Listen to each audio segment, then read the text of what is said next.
Okay, here's what you're going to want to do. You're going to want to get Mushroom, 3D, Daddy G, and Tricky, and bring them all together. And no, this is not some insane recipe channel you've stumbled across. Those are the ingredients to bring together Massive Attack. And that's exactly what we're talking about today. The band, the group, the artist collective that is Massive Attack from the Bristol scene, trip-hop scene in the 90s, and still continues to this day, but we're going to get into that. So let's dive in right away so I can share with you the story of Massive Attack's Mezzanine. Let's go. Things are gonna change, I can feel it. If this gonna be that kind of party, I'm gonna...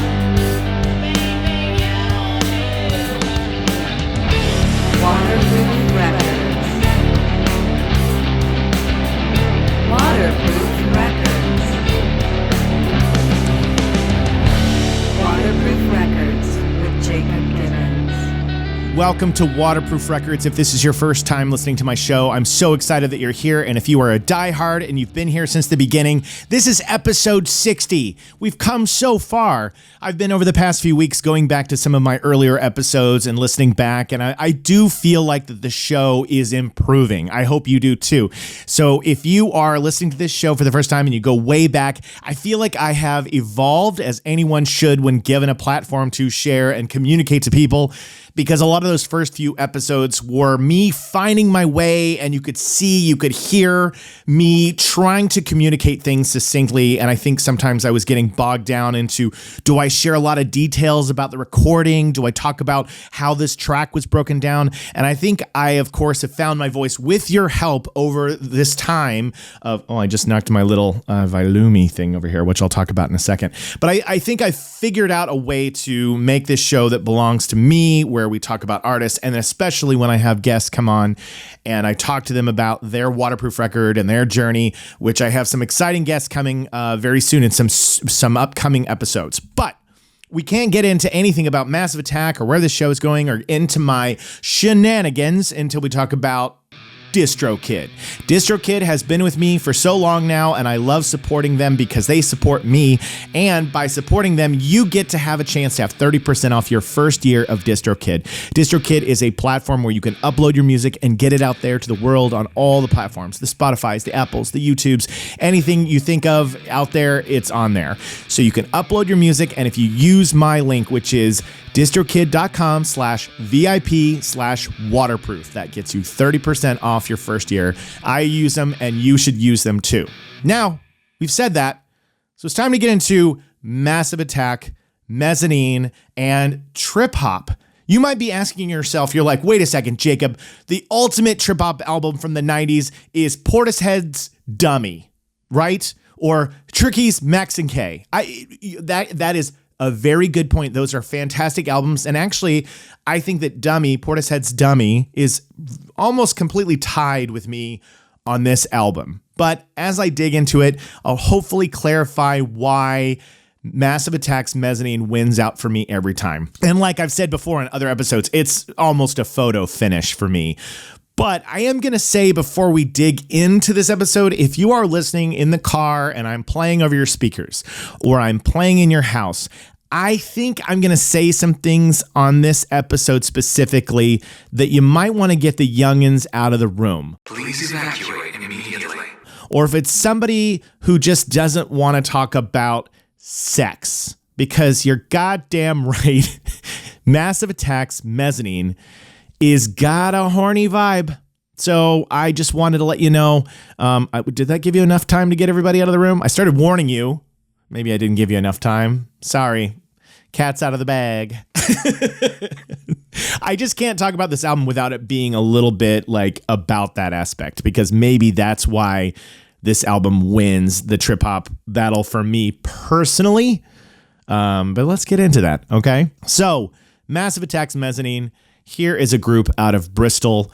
And if you're not that familiar with the trip hop scene of this era, it really goes back to the Wild Bunch. The Wild Bunch were a collective, a sound system, a group of people in Bristol in the early 1980s. And what that means is they were a group of artists and DJs and music creators and just a collective of people that all liked the same style and sounds. And they would work together to create warehouse shows, DJ sets. And this group, as they befriended each other, they would help each other along, setting up, getting the turntables ready, the lights, get the speakers to create these underground clubs, dance events that were happening in the area in the 1980s. And this is where the Wild Bunch, members of the Wild Bunch, they will all cross paths over the next several decades. And all the members of Massive Attack are Wild Bunch members.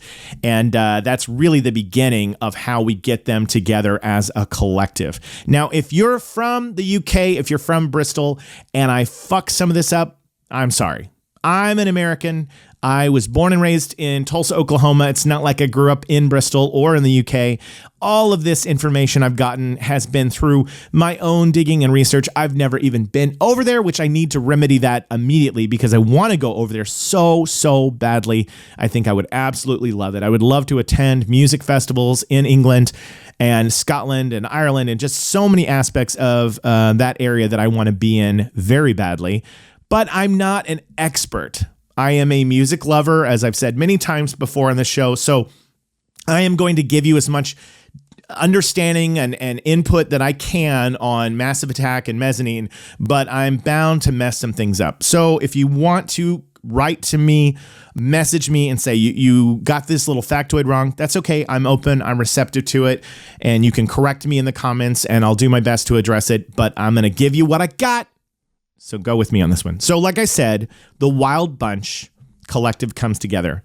And the main person in Massive Attack from start to finish is Robert Del Naja, who goes by the nickname 3D. That's his name. That's his DJ name. He was a graffiti artist as a young teenager in the Wild Bunch and kind of gets brought in as a graffiti artist. And then he begins to rap. And that's where his involvement begins. But if you look at the long career of Massive Attack, which is, it's starting together recording and making music in the late 1980s. But their first release comes out in 1991. That's really solidifying the beginning of the band. And then all the way until this day, it has still been Robert Del Naja, a.k.a. 3D, from start to finish. He's been there the entire time. And you might argue that it's been because he has a very specific vision of where he took Massive Attack.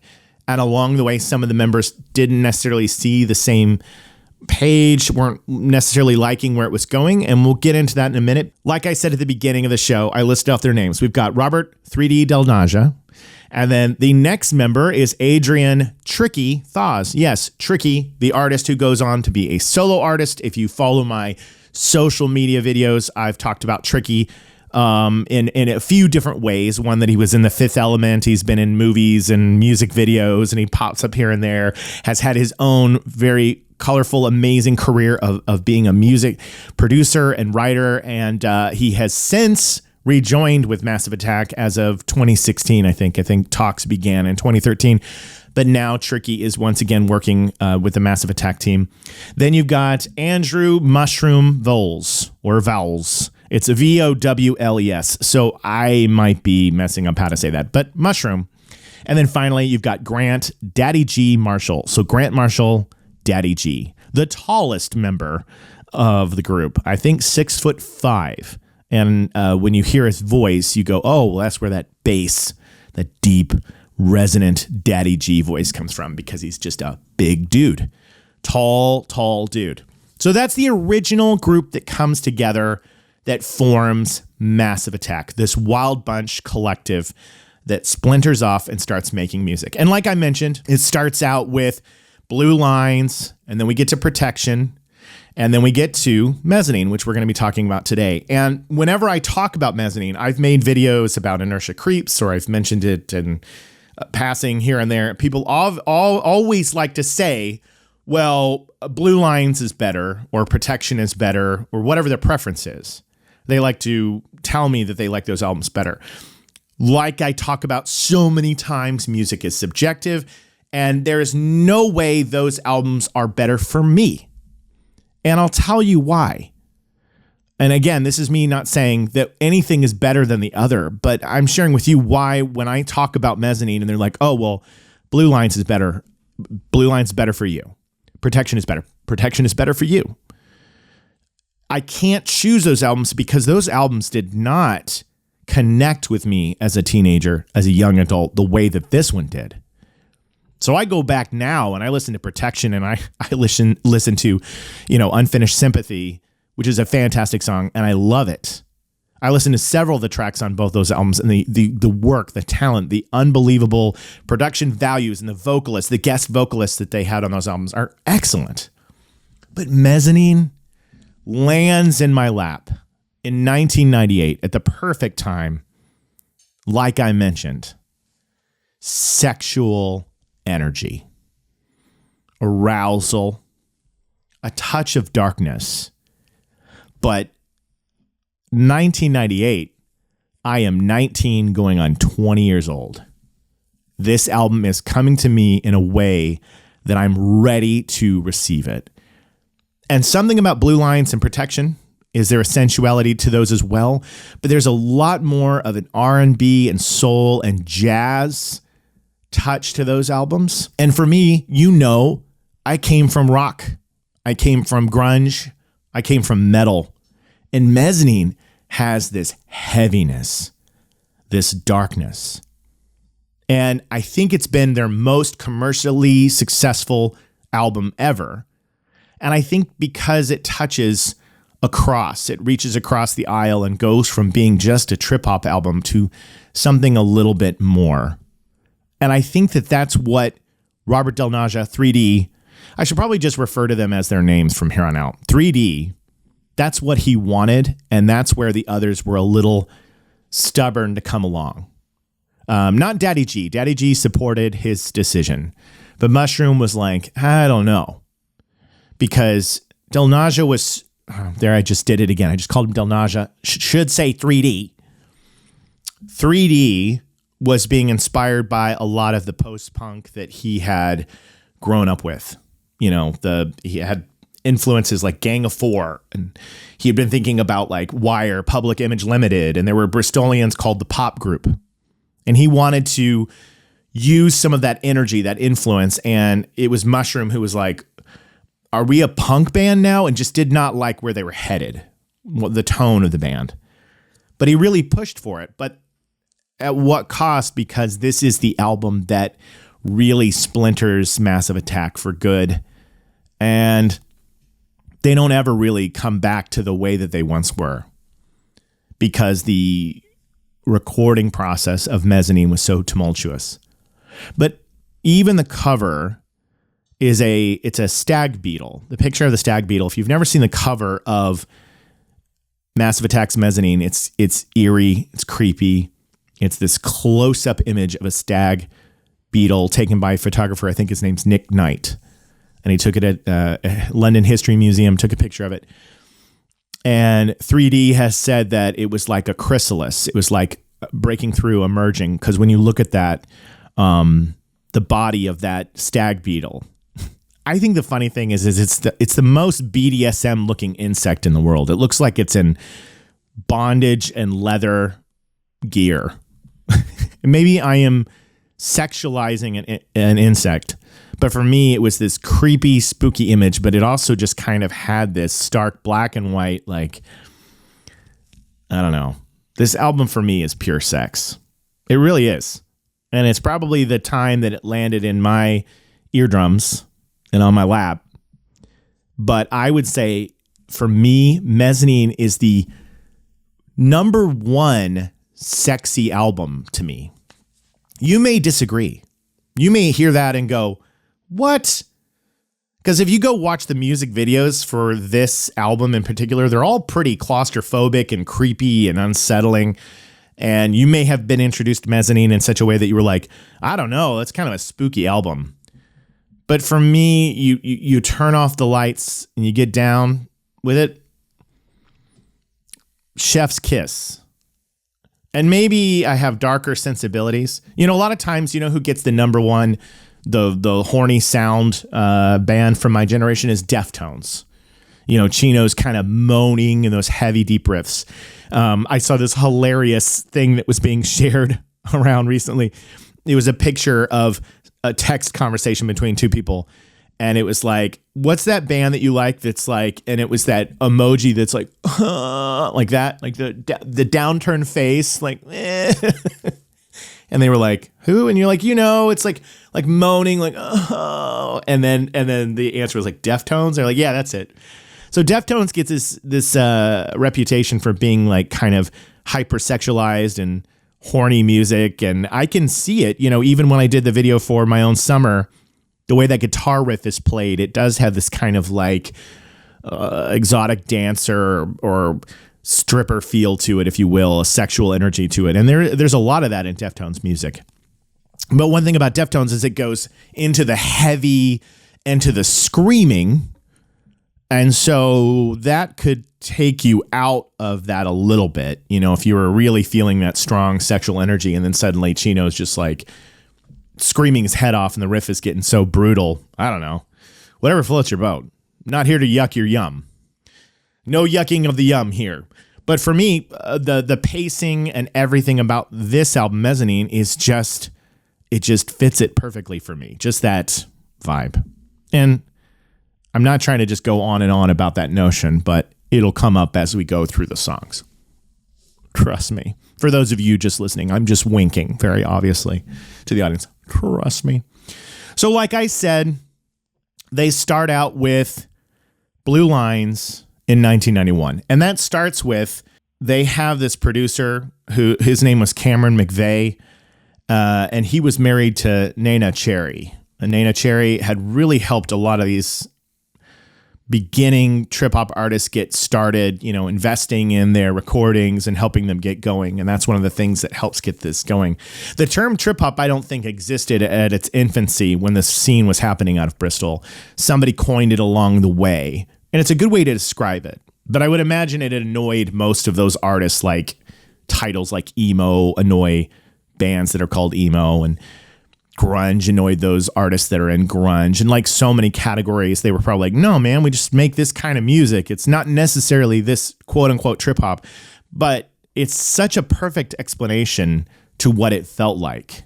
It was hip hop, trippy, so it had this otherworldly feel to it.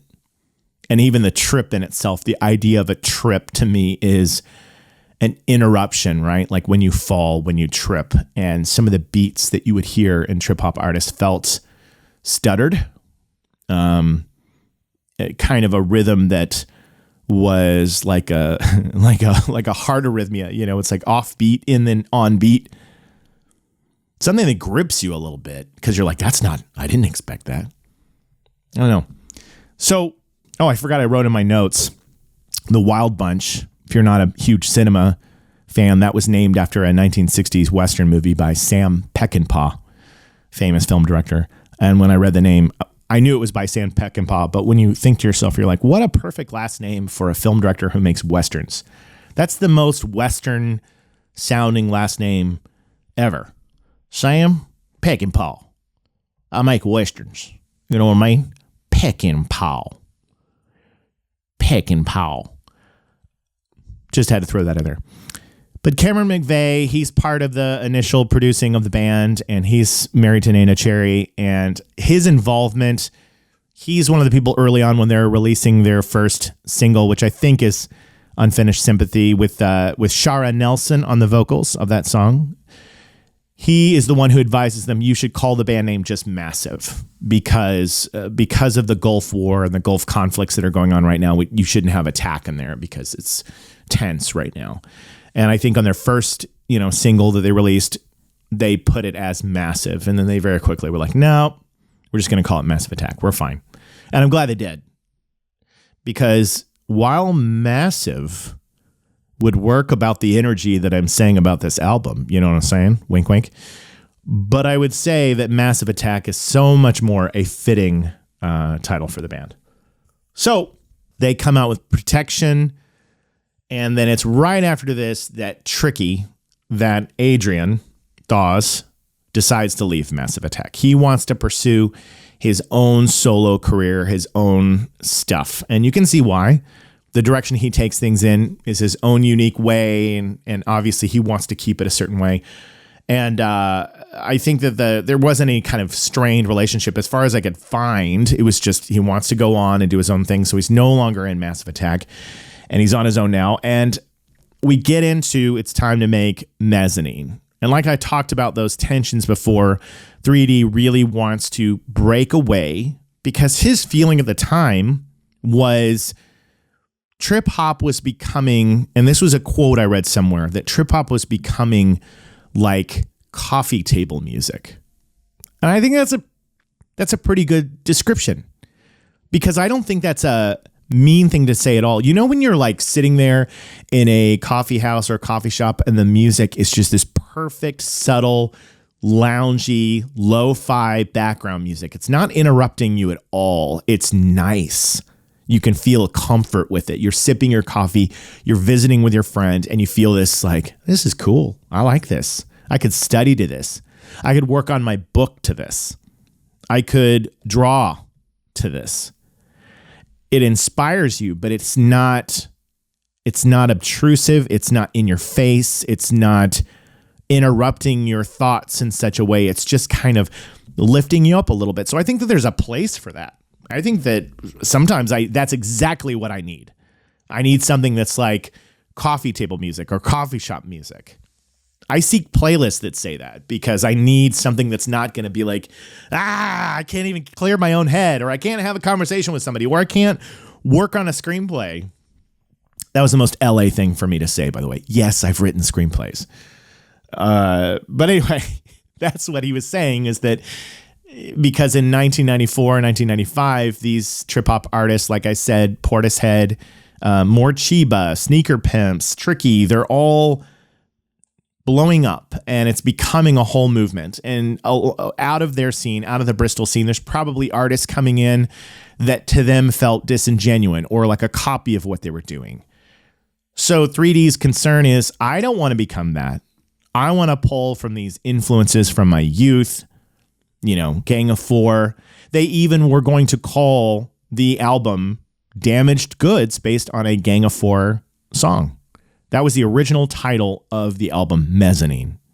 But they decided against it. They landed on Mezzanine because of the song title. So this is a rare instance where instead of dreaming up an album name for the project, one of the last songs to be recorded for Mezzanine was that song. And then they decided to choose the name of that song for the title of the album because, like he says in the song, all these half floors. You know, what do we know about a mezzanine? It's not quite a ground floor.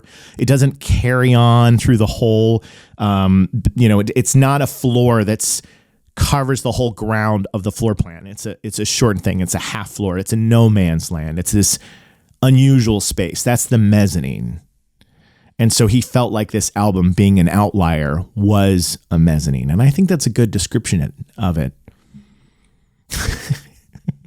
Anytime I see a mezzanine at a theater or like a space and there's a sign that says like the mezzanine, I'll tell you something that I hear in my head that I was wrong about. This is such a Jacob Givens thing for me to just suddenly go into this tangent while we're talking about my favorite horny album, Mezzanine. Whenever I see the sign Mezzanine anywhere, I think of this lyric from one of my favorite songs on this album, Group 4, which we're going to get to. But I always thought he was saying, this flask I drink is so petite. That's what I thought he was saying for years. I thought he was saying, the flask I drink is so petite.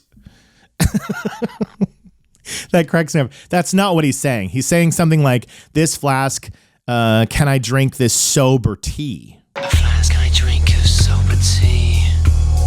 That's what he's saying. This flask, can I drink this sober tea? But I thought that 3D's way of speaking there, he was saying, this flask I drink is so petite. So here's what I thought. I had a mental picture in my head of standing on a mezzanine while this song plays, and the person is holding a flask that's incredibly small, so petite. It's so petite. They're standing on a mezzanine and they're holding a tiny little flask. You know, it's like a rich billionaire, and he's in a tuxedo. You know, he's got all the money in the world, and people are walking past in the mezzanine. He's staring down at the floor. He's looking at all the wealthy guests partying, and he pulls out of his pocket a petite flask. Oh, that cracks me up. That's not the lyric. That's not it at all. But that's what I think every day of my life that I've seen Mezzanine. And now I have to see Mezzanines and go, no, he said sober tea, not so petite. British accent, Bristol accent to American boy over here didn't catch it right away.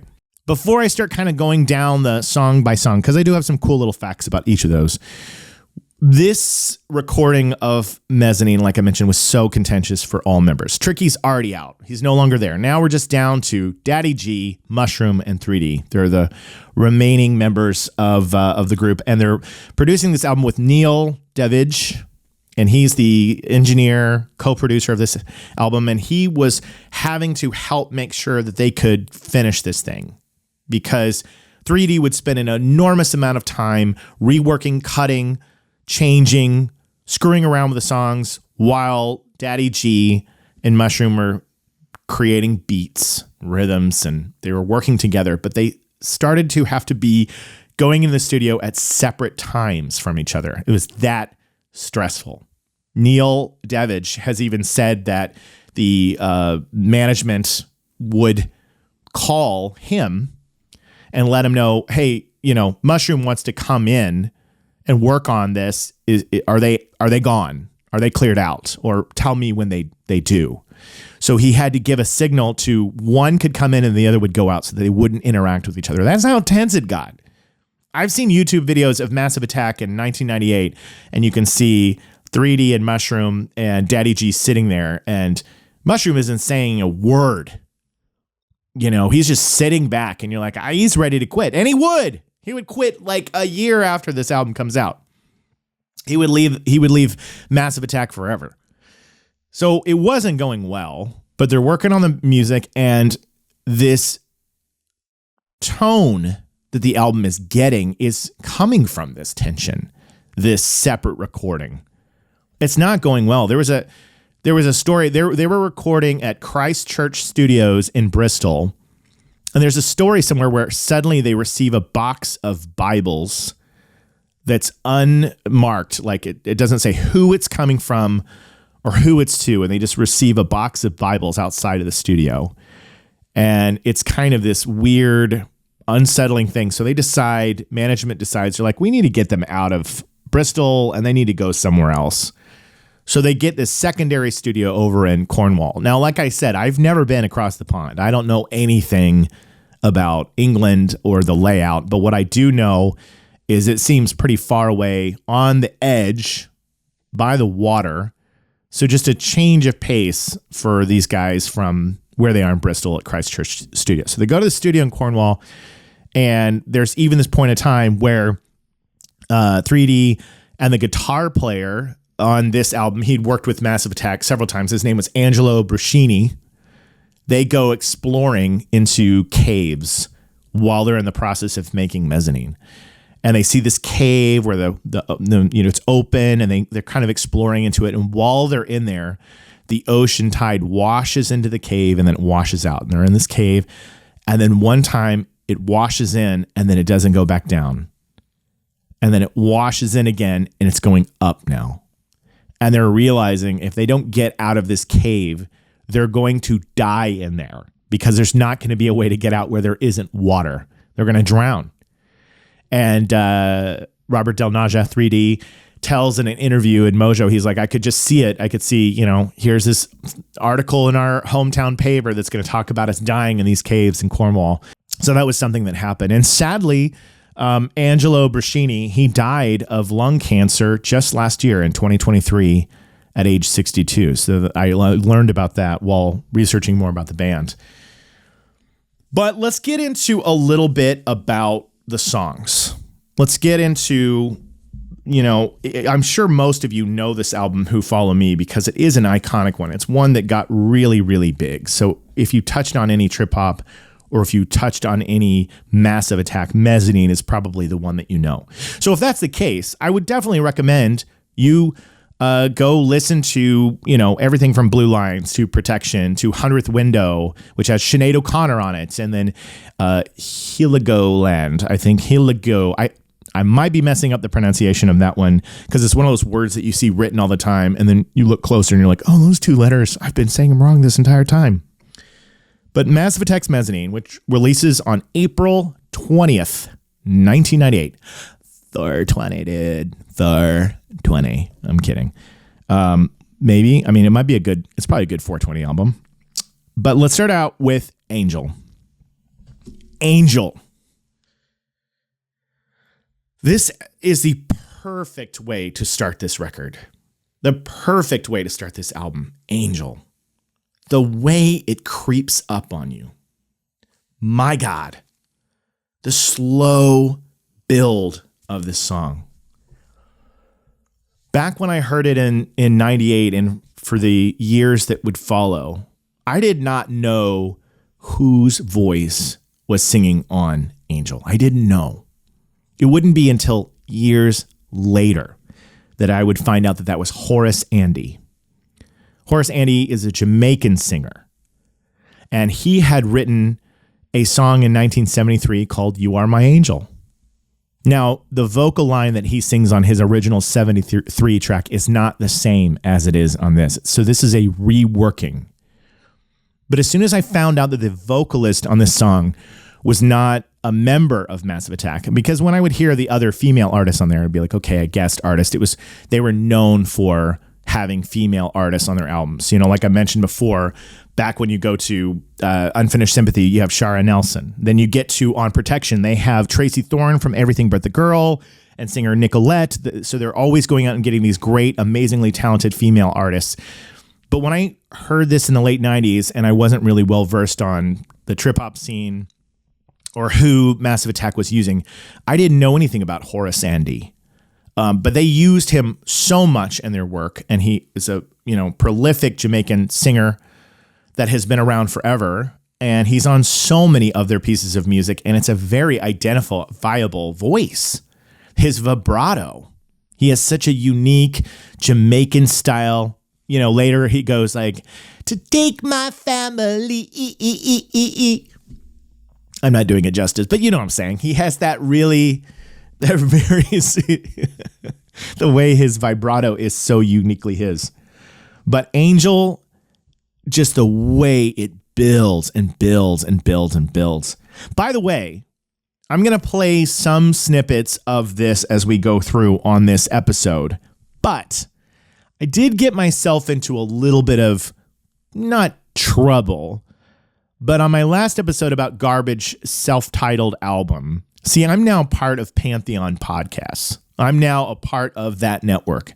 And if there's one thing that Pantheon has said, do it, is if I want to fair use choose sections of songs under a certain amount, under 30 seconds, but share the moment of the song, I should go ahead and do it. And that's one of the things that I'm excited about. So if you've been listening to me for a long time and you suddenly notice in the last episode, oh, he's playing clips from the album.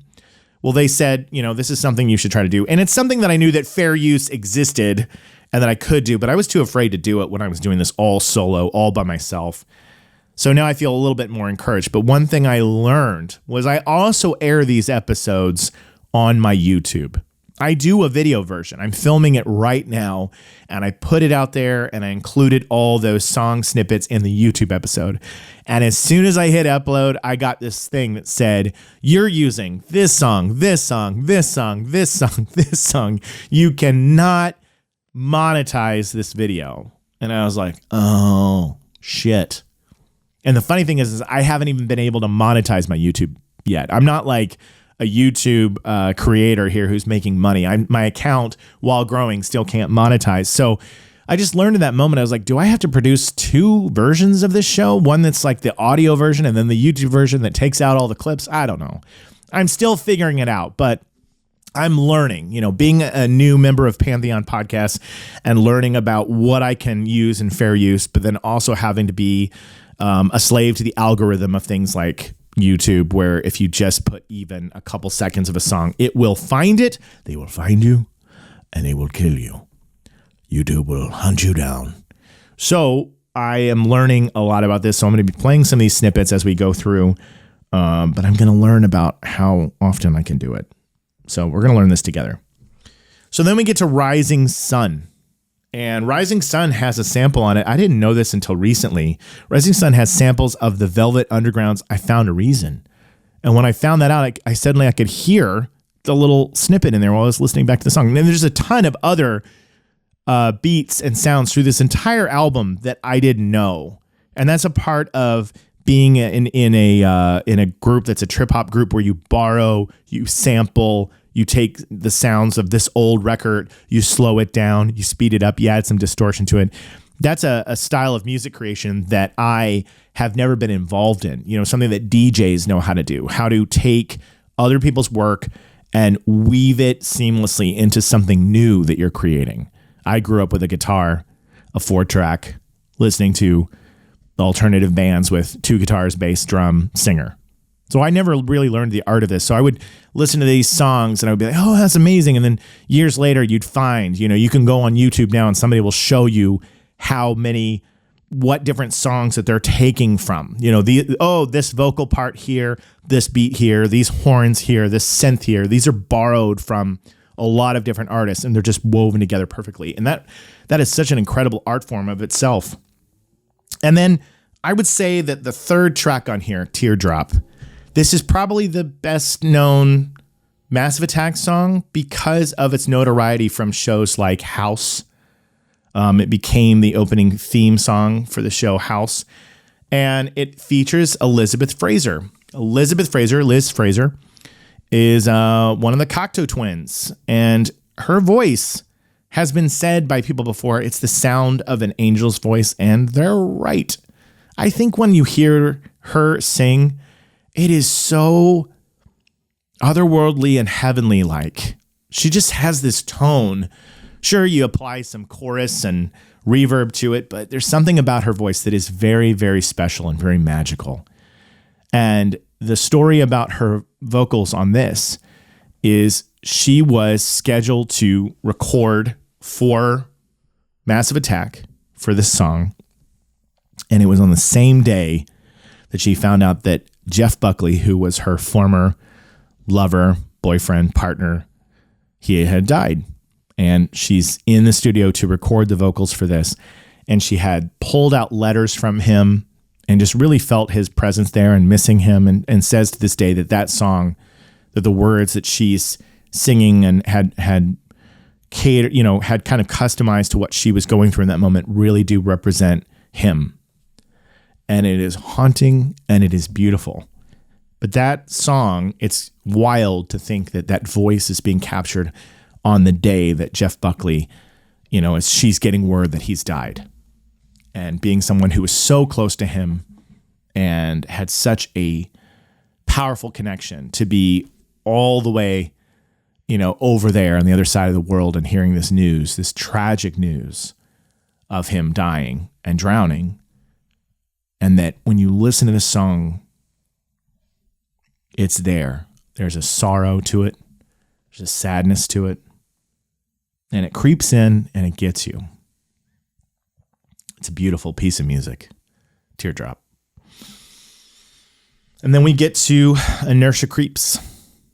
After I talked about Teardrop and I talked about how heavy that is and the Jeff Buckley thing, don't judge me because I talked about how sexual this album is, okay? I know what you're saying. You're saying, you sick boy, Jacob. You sicko. I didn't know that when I heard this for the first time. I just thought it was a beautifully sensual song. And you know what? There's something in here in my head of mine, this ghostly, creepy, macabre, feeling that I like. And you mix that in and it is va-va-voom for me. It really is something that I do enjoy. Not the death of somebody. I'm getting far past the point. You know what I'm saying. So we get to Inertia Creeps, and I made a video about this one as well when I was making kind of what it was like hearing this artist for the first time, and I chose Inertia Creeps, that claustrophobic feel of this song. But I chose it kind of as a second choice. I chose it as a second choice as to how to communicate how Massive Attack feels for me. Because I was going down the list, and there's one on this album that is my favorite, and we're going to get to it. I can't wait to get to it. But I chose Inertia Creeps because I was like, okay, that's probably one I can communicate in a 1-minute video. I can probably communicate kind of the feeling of where we go in that song, and people will get that chaotic energy. You know, I think I said it's like reprogramming my DNA. I say that about the song. You know, it's like dismantling me digitally and then bringing me back together again. And that's Inertia Creeps is like, you know, ooh. There were videos, by the way, for Angel, Rising Sun, Inertia Creeps, and then there's one more video for one of these songs, and I'm drawing a blank on which one it is. But Inertia Creeps is the one that I chose to do. Then you get to Exchange. And Exchange is we kind of slow down. It's loungy, which again, very sensual, kind of slows down the intensity of the album, especially after Inertia Creeps. It's a great way to come out of it and just take a minute to yourself before you go on to Dissolved Girl. Now, Dissolved Girl has Sarah J. Hawley is the female vocalist on this song. And she adds her own perfect ghostly touch to Dissolved Girl. It's very, very kind of like a spiritual realm on that song. I wasn't familiar with Sarah J. Hawley, but as I looked up her career, she's definitely been a vocalist her entire life and worked on numerous different projects, but she is mostly well known, as she says herself in some of her bios, that she's the singer on Dissolved Girl. This song was reworked, I think, for the Jackal soundtrack, if I'm not mistaken. Then you get to Man Next Door, which I didn't know until a few years ago that it was a cover. That is a cover song. John Holtz, I think is his name. And it is a reggae, song. And it's one that's been covered by UB40 and lots of other artists have covered Man Next Door. But I don't think I realized that Man Next Door, when I got this album, that it was a cover song. But of course, they went to their friend Horace Andy, who'd had his own version of Man Next Door. And like I said, so many reggae artists had chosen to do this piece of music. It's been in the reggae music scene for quite some time. But Horace Andy bringing his voice on this was perfect. This is the one that I was doing earlier, the family. Then we get to Black Milk. Once again, another Elizabeth Fraser song on here. And another incredible song. Black Milk is awesome. The bass, it's grooving. It's excellent. I'm not trying to rush. But I've been talking a minute, and I'm so excited to get to my piece of music, the one I want to talk about. Then you get to Mezzanine, which I talked about before. I would describe this song as it's spies, and they're working on a bank break-in. Whenever I hear Mezzanine, I think of like a bunch of guys eyeing around the room, looking at the cameras, the security cameras. Somebody's got a lockpick, somebody's coming, and they've got to get the door open right away. Everything about that song for me feels a little bit like a spy, a network of thieves. Something they're trying to get away with something. Still sexual energy though. Never lose that sexual energy. Don't lose it. This is what I wanted to talk about.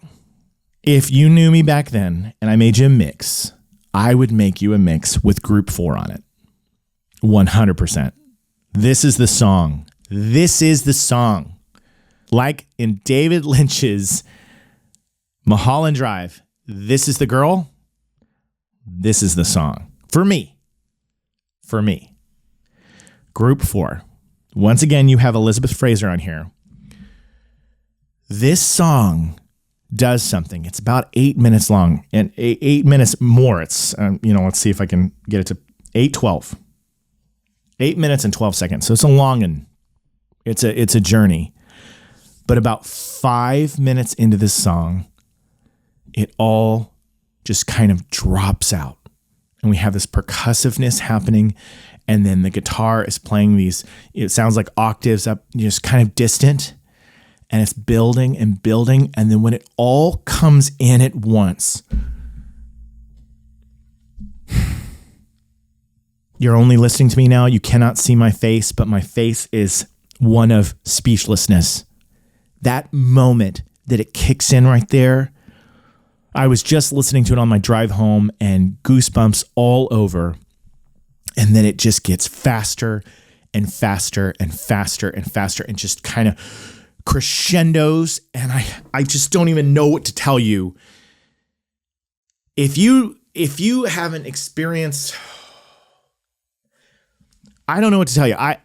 Music does this to me. I'm not speaking in hyperbole. I'm not going over the top for the sake of the show. Those moments in music that you just kind of go, oh my God, this is fucking unbelievable.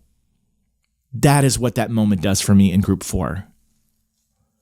Every time I hear it, it blows me away. And if music hasn't done that for you, I hope it does. I hope something does do that for you. But for me, that is the takeaway piece of music on Mezzanine, that I was going to put that on your mixtape because I wanted to melt your face off with that feeling. Then you get to Exchange, the very end, which is just a reprise of the Exchange before, but this time Horace Andy is on it. And I can only describe Exchange at the very end of this album, this reprise, as you are laying in bed, you have just climaxed, and now you are lighting up a smoke. You know what I mean? I feel like on Group 4, that is literally as climactic, climaxing as you get on this album in the sensual, sexual feels that I have on this. Now, I know I went over the top in those feelings, but I can't talk about this without really touching on that notion and what it means to me. And it still represents that to me to this day. Exchange at the very end is the cigarettes after sex. That's what it is. Sorry. No two ways about it. If you disagree with me on this, that's fine. I got so excited to tell you about Group 4 that I skipped over all these notes that I had about some of the things, the songs I learned, like Man Next Door, when I was talking about the cover. If you didn't know this, you can hear The Cure's 10:15 on a Saturday night in there, the drip, drip, drip, drip, doo-doo-doo, the harmonics and the little hi-hat and the slow down of the drip, drip, the voice is deeper. And then you can also, the drums of Man Next Door are from Led Zeppelin's When the Levee Breaks. And that's why the record that I have on display to my right is Zoso, Led Zeppelin 4, and you can see right there When the Levee Breaks. I brought it out for that very reason. One, it's a see-through record, so it looks good on my little Vilumi colorful display. And two, I don't own Massive Attack's Mezzanine on vinyl. I don't have any Massive Attack on vinyl, which is a damn shame. That would be a really cool record to get, so I need to get that. But when I was putting something out on vinyl for the show, I was like, okay, well, at least I'll reference When the Levee Breaks, which the drums are Man Next Door. Anyhow, that was fun. That was really fun. I love remembering what this album did to me and the way that it made me feel and the way that it makes me feel to this day. It's spooky too. You know, it's definitely an album that you could put on around Halloween, but it's the kind of Halloween vibes, you know what I'm saying? Like spooky, but sexy, dark, but sensual. This Halloween season, man, put on some black lights and put on Mezzanine. Get busy. Love yourself to it or whatever makes you happy. But that is Massive Attack's Mezzanine. This band has continued on, like I said, 3D carried on after, Mushroom left a year after this album came out, just was done with it. But then eventually Daddy G left and then would come back in the early 2000s and work with him again. And they've all kind of worked together again, Tricky coming back and Daddy G coming back. But from what I can tell, it doesn't look like Mushroom has come back at all. So I don't know if there's just a lot of bad blood there. But again, you people who understand this band more than I do, the diehards, because there are subreddits dedicated to Massive Attack. There are huge fans in Bristol that'll be like, no, you didn't give enough credit to Mushroom and what he's been doing for the past 2 decades. I really don't know. I really, really don't know. I didn't get into too much about how important it was that Nellie Hooper was involved in Protection and that influence. Nellie was another member of the Wild Bunch. Nellie Hooper, huge music producer that went on to do Bjork's Post, Madonna's Bedtime Stories. Oh, the Madonna thing. It's worth mentioning. It's not the end of the world, but the Madonna thing was Nellie Hooper, who was part of the Wild Bunch, helped them produce music. And Nellie Hooper was just a big part of the Wild Bunch and the trip hop sound that was getting out there in the world and even touching on Madonna's work like Bedtime Stories. And originally on Teardrop, it was Mushroom, I believe, that really wanted Madonna to be the voice on that. Even as much as reaching out to her management and trying to get her to come in. And Madonna wanted to take that piece of music and make it her own, release it as her own single. And from what I gathered, there was a little bit of a feeling of betrayal inside the group when that was done. That he wanted Madonna, the others didn't want Madonna on it, and it was just this controversy where that was like going behind each other's backs and trying to make something happen. And that's what I got from it, is that there were many reasons why this group was splintering from the inside during this album, but that was one of them that was uncomfortable. But I've gone on long enough. I've been talking on this for quite some time, and I'm going to let you go now. And I'm so thankful that you stayed with me as I got so super excited to talk about this album, which is in my top 10 of all time. Of all time. But this is the part of the show where I should probably talk about something that I'm listening to currently that I think is really, really great, because I've had people ask me before, like, what are you checking out? I've already talked about Last Dinner Party. So there's this band called Whores. I don't know why a couple weeks ago I had to talk about Mannequin Pussy, and now I'm having to talk about a band called Whores. They just released a new album called War. It's really great. I am obsessed with their 2016 album Gold. War is intense. I really, really like it. I'm loving 2016's Gold even more, but I don't know. I need to spend some time with this album, but it's heavy. It's got Helmet energy.